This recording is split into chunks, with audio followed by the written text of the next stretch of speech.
محرم کے عمل میں اللہ کے حبیب پاک صلی اللہ علیہ وسلم سے جو بات ثابت ہے صحیح روایات میں، وہ صرف یہ ہے کہ 2 روزے رکھے جائیں، 9-10 یا 10-11۔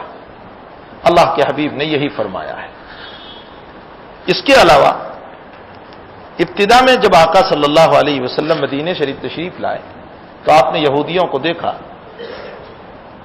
کہ یہودی 10ویں محرم کو روزہ رکھتے ہیں، تو حضرت نے فرمایا کہ تم کیوں روزہ رکھتے ہو؟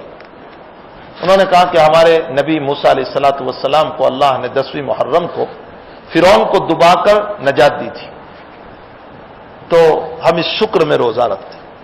تو حضرت نے فرمایا کہ موسیٰ کا زیادہ حقدار تو میں ہوں، وہ تو میرے بھائی نبی ہیں۔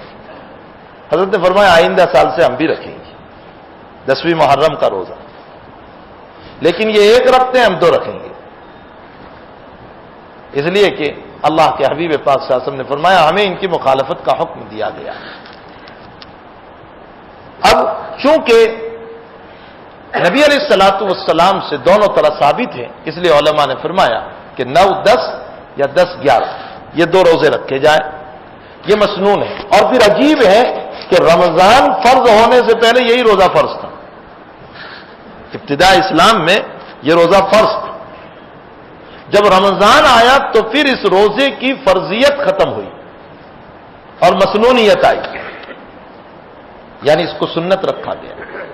تو یہ افضل ترین روزہ ہے اور اس روزے کا اہتمام کرنا چاہیے۔ نبی اکرم صلی اللہ علیہ وسلم فرماتے ہیں کہ جو عاشورہ کا روزہ رکھتا ہے حق تعالی شانہ اس کے 1 سال کے گناہ معاف کر دیتے ہیں۔ عام علماء تو فرماتے ہیں کہ چھوٹے گناہ معاف ہوتے ہیں، لیکن علامہ ابن منذر رحمۃ اللہ علیہ جو مسلکن مالکی ہے اور علامہ ابن عبد البر رحمۃ اللہ علیہ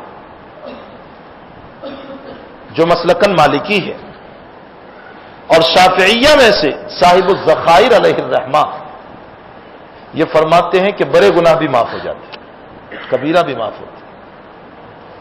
عام علماء فرماتے ہیں کہ کبیرہ کے لیے تو توبہ شرط ہے۔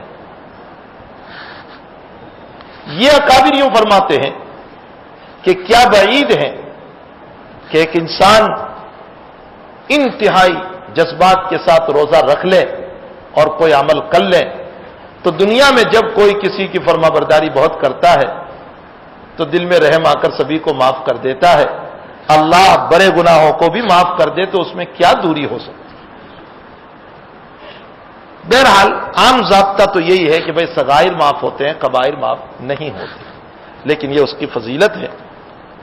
اور عجیب معاملہ ہو گیا کہ لوگ سبیل لگاتے ہیں، اللہ کے حبیب سے اس کا ثبوت نہیں۔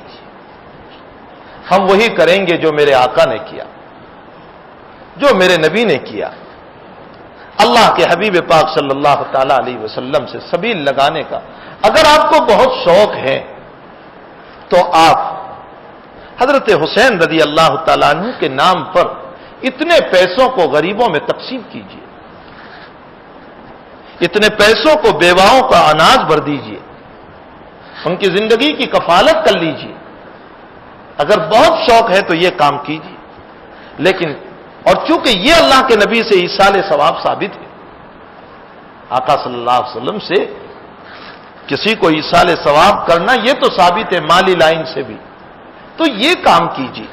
باقی جو کام ہمارے نبی علیہ الصلوۃ والسلام نے نہیں فرمایا ہمیں ان کاموں کو نہیں کرنا چاہیے۔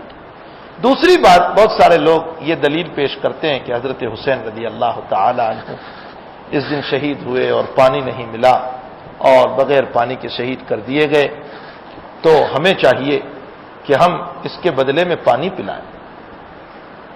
ہماری عقل اگر عقل ہے ہمارے پاس تو ہمیں یہ سوچنا چاہیے کہ اگر وہ بغیر پانی کے شہید ہو گئے ہیں تو میں بھی بغیر پانی کے اللہ کو راضی کرنے کے لیے روزہ کیوں نہ رکھ لوں؟ کیا پانی پینا اور پلانا یہ حضرت حسین کی فرما برداری ہوگی، یا پانی نہ پی کر روزہ رکھنا یہ حضرت حسین رضی اللہ تعالیٰ عنہ کی فرما برداری ہوگی؟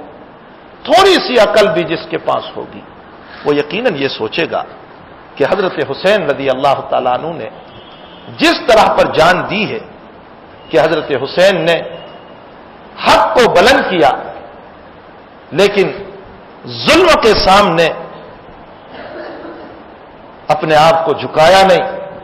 افسوس اس بات کا ہے کہ اس حسین کے نام پر آج ماتم کھیلنے والا، وہ حسین تو ظلم کے خلاف کھڑا ہوا تھا، آج حسین کے نام پر ماتم منانے والا خود ظلم کر رہا ہے لوگوں پر. اس سے پوچھئے جو ماتم کھیل رہا ہے کتنے پیسے لوگوں کے باقی ہوں گے اس کے پاس، اس نے نہیں دیے ہوں گے. بیوی پر اس کا ظلم ہوگا، سماج پر اس کا ظلم ہوگا، معاشرے پر اس کا ظلم ہوگا، اس کے پڑوسی اس سے ناراض ہوں گے. حضرت حسین تو ظلم کو مٹانے کے لیے قربانی دے رہے، اور حسین کے نام پر ماتم کھیلنے والا ظلم کو وجود دے رہا ہے. کہاں ہم حضرت حسین کی اتباع کرنے والے ہو سکتے؟ اس لیے اصل تو یہ ہے کہ ہم روزہ رکھیں، دعائیں کریں، ایصال ثواب کے لیے قرآن کریم کی تلاوت کریں. اللہ نے دولت دی ہے، اللہ کے راستے میں خرچ کریں، غریبوں کے لیے، یتامى اور مساکین کے لیے. یہ کرنے کی چیزیں ہیں. اور جو طریق سے ہم منا رہے ہیں، صحیح بات یہ ہے کہ یہ حضور پاک صلی اللہ علیہ وسلم سے عطا ہوا طریق ہے. ہم اپنے ان بھائیوں سے بڑی محبت سے پوچھنا چاہتے ہیں کہ حضرت حسین کی جس وقت شہادت ہوئی ہے اس موقع پر بہت سارے صحابہ تھے.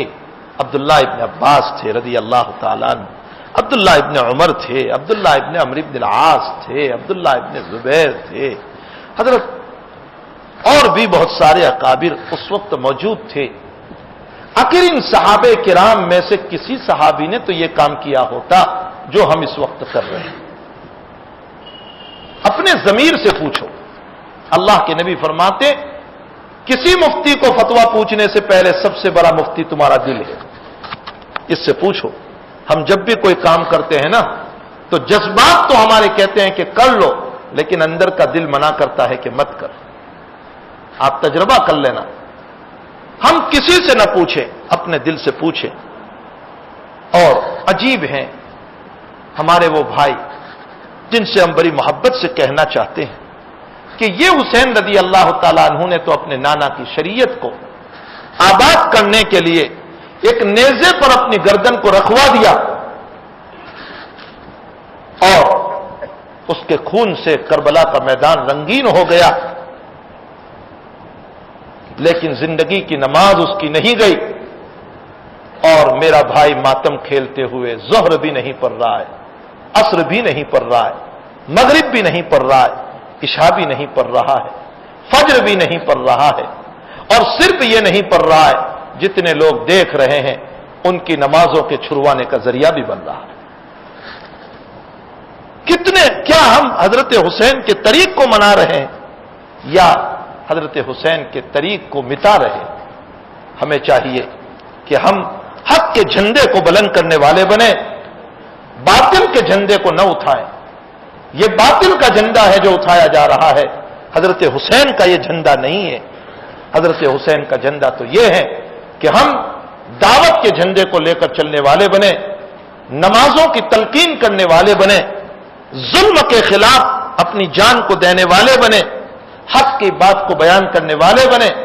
اور حق کی بات کو بیان کرنے کے لیے اگر میری عزت کو داؤ پہ لگانا پڑے تو لگا دوں، میرے مال کو داؤ پہ لگانا پڑے تو لگا دوں، سب کچھ قربان کر دوں، لیکن میرے نبی اور اس کے لاڈلے نواسے شہید ہونے والے کی جگر کو تکلیف نہ پہنچاؤں.